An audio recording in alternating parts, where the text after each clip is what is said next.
Hi, I'm Rama Maydermal.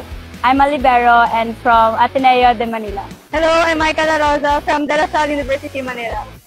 Hi, I am Marie Rochelle Lalong Isip from Adamson University. Well, I decided because I'm done now with my playing year then sa Ateneo and it's time na rin to move on to pro leagues. Yan. I joined the drafting this year, syempre to showcase my passion and talent in playing volleyball. And syempre excited din ako na ma-meet yung ibang mga kasama ko dito. I want to explore more po sa pros and ayun, makahelp sa parents ko and after graduate, ito talaga yung plans ko mag-pro. Of course, I'm very excited. Now, I'm excited na ma-meet yung lahat na very talented players from different school, UAAP, NCAA, and mga provinces na school. Also, I'm excited na rin to meet yung mga possible na magiging bago kong team. And syempre, yun din, excited din ako makaharap or I don't know what will happen. But yun nga, makaharap yung sister ko. Yan.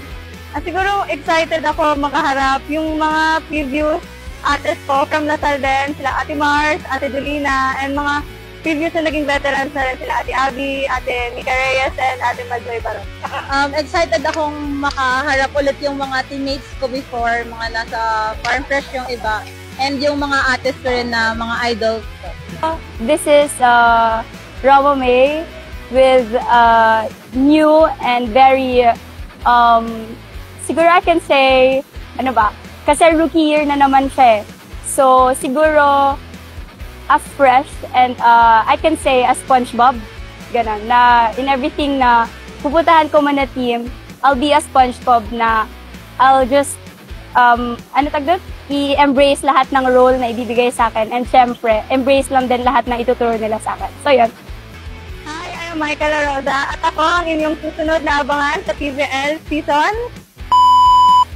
Hi, ako si Michael Rosa at ako ang inyong susunod na abangan this coming PVL season. Hi everyone, I am Ishila Longisi from Adamson University and I am an outside hitter. Excited na akong i-share sa inyo yung talent ko and ipakita sa inyo kung anong meron ako this season.